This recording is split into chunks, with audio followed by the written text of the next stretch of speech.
आज कल का टॉपिक केमिकल रिएक्शंस का रेस्ट पार्ट को कंटिन्यू कर रहे हैं। आज इस टॉपिक में आपका कंप्लीट हो जाएगा, ठीक है। तो हमारा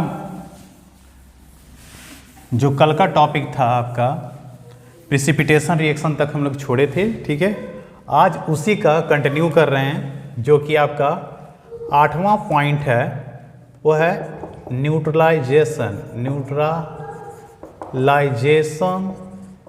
रिएक्शंस, ठीक है। न्यूट्रलाइजेशन रिएक्शंस में क्या होता है? तो न्यूट्रलाइजेशन रिएक्शंस में हमारा जनरली क्या करीब करीब सब बोलिए कि एसिड बेस रिएक्शन आपका न्यूट्रलाइजेशन रिएक्शन देता है। जो भी एसिड बेस रिएक्शन होगा वो न्यूट्रलाइजेशन रिएक्शन देता है। लेकिन न्यूट्रलाइजेशन रिएक्शन में एक चीज़ कन्फ्यूजन रहता है बच्चा लोग को कि न्यूट्रलाइजेशन रिएक्शन में क्या साल्ट एंड वाटर ही बनेगा, तो ऐसा ज़रूरी नहीं है। बहुत सारे ऐसे न्यूट्रलाइजेशन रिएक्शन है जिसमें साल्ट बनता है, वाटर नहीं बनता है, वो कॉम्प्लेक्स होता है।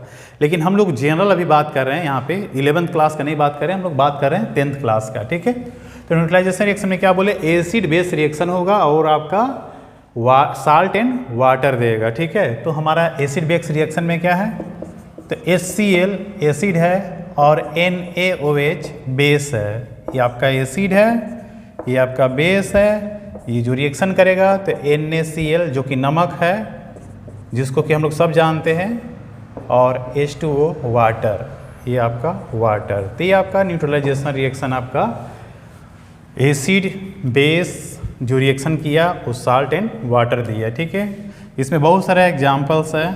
H2SO4 एसिड है आपका, इसी का ले लेंगे 2NaOH, 2 मोल हाइड्रोजन है यहाँ पे, तो 2 मोल सोडियम चाहिए। यहाँ पे बन जाएगा Na2SO4 प्लस आपका 2 मोल H2O, ठीक है। यहाँ पे इसके करस्पॉन्डिंग, तो ये एसिड है, बेस है, ये साल्ट बन गया, फिर वाटर बन गया, ठीक है। तो आपका एग्जाम्पल जो दे रहे थे आपका कि बहुत सारा जो है आपका acid base reaction neutralisation reaction देता है, लेकिन उसमें साल्ट तो देता है, वाटर नहीं देता है, कम्प्लेक्स साल्ट देता है आपका, वाटर नहीं देता। जैसे अमोनिया का है, अमोनिया NH3 और BF3, ये दोनों रिएक्शन करके कम्प्लेक्स देता है। बस यहाँ पे समझा दिए आपको, ये देता है, ठीक है।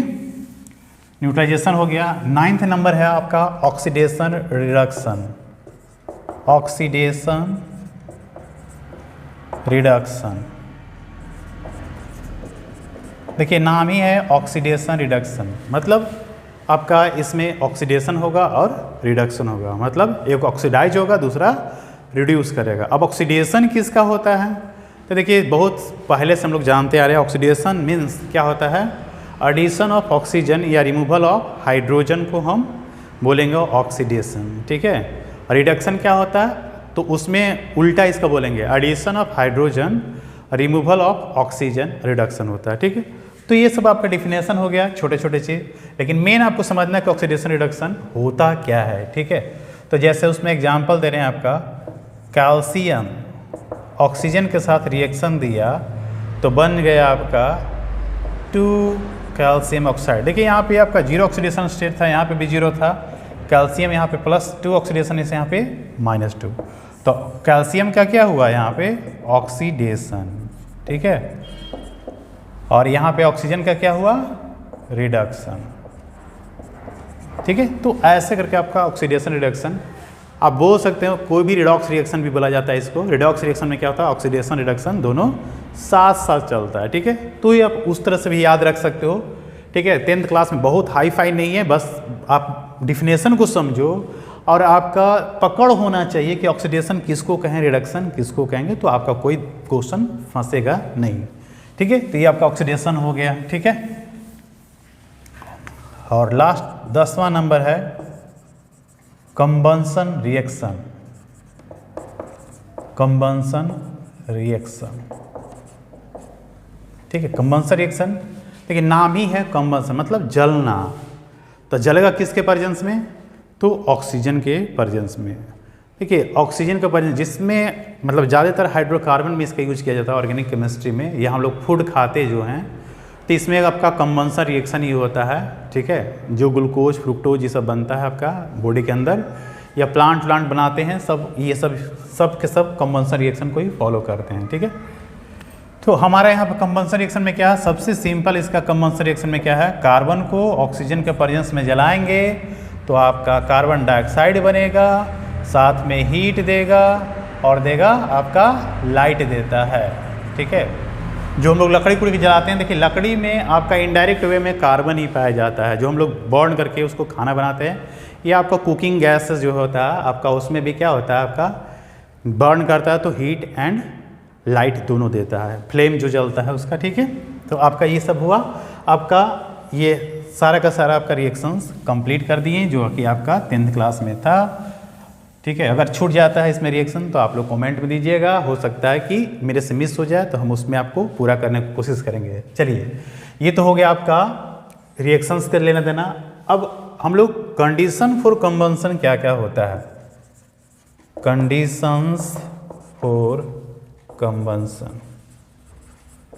ठीक है, क्या होता है कंडीशन फॉर कंबंशन, तो पहला होता है कि कंबंसेबल सब्सटेंस होना चाहिए, कंबंसेबल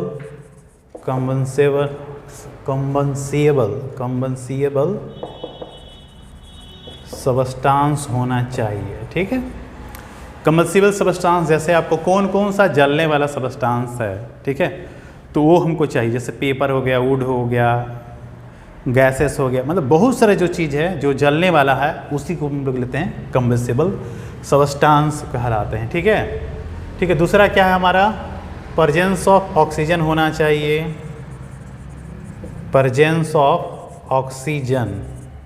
अब जलेगा तो जलने के लिए अभी हम समझाए थे कंबंशन रिएक्शन जब भी होता है तो ऑक्सीजन के प्रेजेंस में ही होता है। जैसे अभी हम लोग समझा रहे थे कि आपका कार्बन जो है ऑक्सीजन के साथ रिएक्शन किया, ठीक है, तो यहाँ पे 2 स्टेप में भी हो सकता है आपका। ठीक है, तो यहाँ पे बनेगा 2CO plus heat plus light. ठीक है, अगला स्टेप में फिर से CO जो होता है फिर से ऑक्सीजन के साथ संपर्क में आता है तो आपका बनता है 2CO2 plus heat plus light. ठीक, तो ऐसे करके बहुत सारा स्टेप बाय स्टेप भी होता है, बहुत सारा डायरेक्ट भी हम लोग दिखाते हैं, डिपेंड करता है कि आपको दिखाना क्या है। ठीक है, समझना जरूरी है कि हम क्या क्या रहते हैं। ये प्रेजेंस ऑफ ऑक्सीजन हमारा क्या होता है, बर्न करता है, मतलब कंबंशन होने के लिए आपका ये भी होना जरूरी है। तीसरा क्या है हमारा, तो हमारा इग्निशन टेम्परेचर। देखिए कोई भी हमारा इग्निशन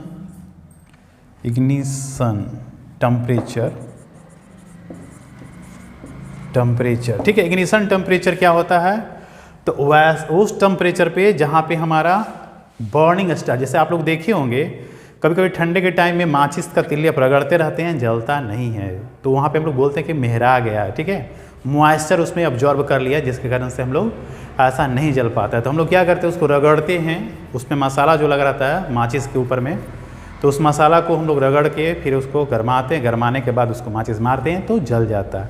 तो जिस कंडीशन के कारण आके जला उसको बोलते हैं इग्निशन टेम्परेचर। ठीक है, कभी कभी जादूगर लोग आप दिखाते हैं कहीं कहीं शर्ट पे भी रगड़ देता है तो जल जाता है। तो क्या हुआ वहाँ पे, वो जो माचिस का तिल्ली जो था जिसको हम लोग रगड़ा हो जादूगर, वहाँ पे इग्निशन टेम्परेचर आ गया तो जल गया। या पुराने ज़माने में आप लोग देखे होंगे कि वहाँ पे पत्थर जो होता है वो पत्थर को रगड़ता है, घिसता दो तो आपका वहाँ पे बर्न कर जाता है, तो वहाँ पे क्या हुआ कि इग्निशन टेम्परेचर। चलिए ये सब तो हुआ। कभी कभी आप लोग जंगल में देखते होंगे, न्यूज़ में आते रहता है कि जंगल में यहाँ फलान जंगल में आपका आग लग गया है, तो आग लग गया है, बांस रगड़ा रहा था, पेड़ रगड़ा रहा था जो कि ग्रीन है, वो ग्रीन रगड़ खाते खाते क्या है इग्निशन टेम्परेचर पकड़ा और आके आग लग गया। ठीक है, तो ये सब था आपका कंडीशन फॉर कंबंशन का। ठीक है, अब इसका एक दूसरा टॉपिक है फ्लेम। क्या होता है फ्लेम? देखिए आप लोग बर्न करते हैं तो आपको वहाँ पे फ्लेम आता है। जैसे हम सिंपल बता रहे हैं कैंडल को आप बर्न करते हैं, धागा का सारा बर्न करते हैं तो फ्लेम एक बनता है फ्लेम। तो इसका डिफरेंट पार्ट आता है। अगर इसको हम ए बोल रहे हैं, इसका बी बोल रहे हैं, यहाँ पे सी बोल रहे हैं, यहाँ पे डी बोल रहे हैं, जहाँ पे जल रहा है। तो कभी कभी क्वेश्चन पूछता है, इसमें कंपटीशन वगैरह में पूछता है 10th के बेसिस पे कि ए बी सी डी में से सबसे टेम्परेचर जो हाई टेम्परेचर होगा वो कहाँ पे होगा, ऐसा पूछा जाता है। फ्लेम इसी को बोलते हैं, जिसमें फ्लेम में क्या होता है लुमिनियस पार्ट होता है, दूसरा पार्ट होता है नॉन लुमिनियस पार्ट होता है। फ्लेम में दो पार्ट होता है, luminous part, non luminous part, ठीक है। देखिए यहाँ ए पे टेम्परेचर कभी भी ज़्यादा नहीं होगा। क्यों नहीं ज़्यादा होगा?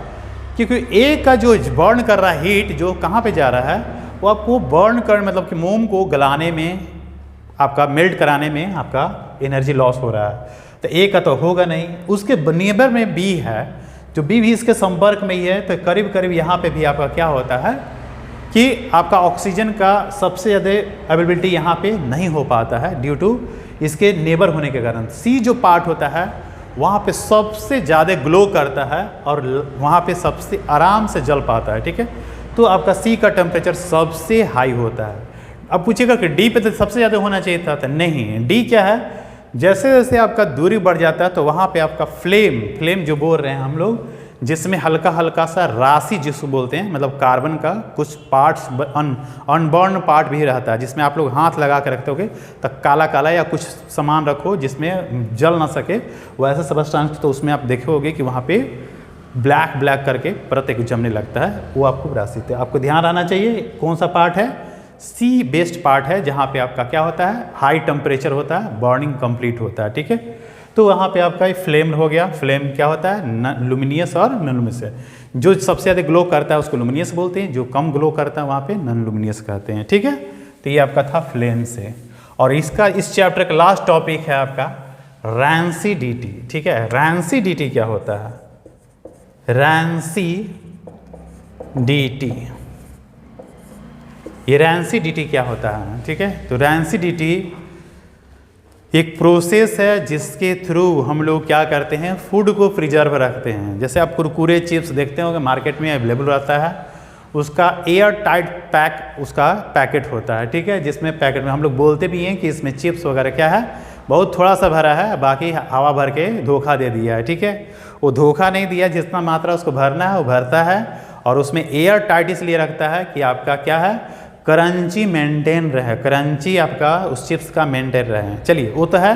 गांव देहात में आप लोग देखोगे अचार बहुत लोग खाते हैं, पिक्कल अचार खाते हैं। तो अचार बनते समय आप ध्यान दिए होंगे, बूढ़े बुजुर्ग से पूछिएगा कि उसमें आप तेल क्यों डालते हैं, तो आपको हो सकता है कि उतना अच्छा समझा नहीं पाएंगे, लेकिन आप पढ़े लिखे हैं तो समझने की कोशिश कीजिए।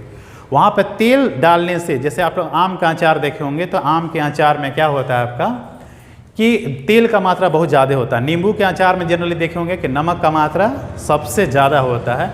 तो वो क्या करता है, उस जो फूड हम रखे हैं, अचार, आम का अचार रखे, तो आम को, ठीक है, उसको प्रिजर्व रखने के लिए, उसमें फफूंदी ना लगे, भुआ ना लगे, इसको प्रिजर्व रखने के लिए, मतलब ऑक्सीडेशन उसमें ना हो, तो उससे बचाने के लिए हम लोग का फूड को प्रिजर्व रखने के लिए तेल डालते हैं। तो उस प्रोसेस का नाम है रैंसिडिटी, ठीक है। तो आप इस तरह से अच्छे से समझने की कोशिश कीजिए, ठीक है। तो रैंसिडिटी आपका क्या होता है, कोई भी फूड, बहुत सारा आप लोग मार्केट में देखते होंगे कि हल्दीराम का रसगुल्ला होता है, वो भी किसी टिफिन में मतलब डिब्बा में पैक होता है, उसमें केमिकल डाला रहता है, ठीक है। या आप लोग पिचकू उचकू खाते होंगे, ठीक है, जैम खाते हैं, ये सब क्या है, फ्रूट्स का बना होता है, जिसको प्रिजर्व रखने के लिए उसमें केमिकल डाला रहता है, जिससे कि महीना 2 महीना तक आपका फूड प्रिजर्व रहता है, ठीक है। तो ऐसे प्रोडक्ट को ऐसे कोशिश करना चाहिए अवॉइड करें। लेकिन घर का जो हम लोग का मैन मेड बनाया हुआ जो है हम लोग को, मतलब जो मैन्युफैक्चर नहीं होता कंपनी में, मतलब घर पे बनाते हैं, तो उसका आपका प्रिजर्वेशन को ज़्यादा ध्यान रखा जाता है। बाहर का जो प्रोडक्ट बनता है केमिकली आपका ज़्यादा होता है, उसमें केमिकल फूड को प्रोडक्ट को बचाने के लिए ज़्यादा से ज़्यादा इस्तेमाल करते हैं। इसलिए कोशिश करिए अवॉइड कीजिए, कम से कम खाइए। ऐसा नहीं बोल रहे कि नहीं खाइए, जैसे चिप्स वगैरह है, ये आपको हेल्थ के लिए नुकसानदायक ही होता है। लेकिन फिर भी इस टॉपिक का पूरा टॉपिक हम अपनी तरफ से कवर कर दिए हैं। अगर आपको लगता है कि इसमें कुछ छूट गया तो आप कमेंट कर सकते हैं, उसको हम लोग कोशिश करेंगे। लेकिन देखिए ऑनलाइन पढ़ाई में थोड़ा सा अंतर रहता है ऑफलाइन से, ठीक है। तो हम लोग कोशिश कर रहे हैं कि आपको ऑनलाइन में भी मैक्सिमम से मैक्सिमम चीज़ समझा सके, क्लासरूम की तरह ही, ठीक है। मेरा चैनल को सब्सक्राइब जरूर कीजिए। Thank you.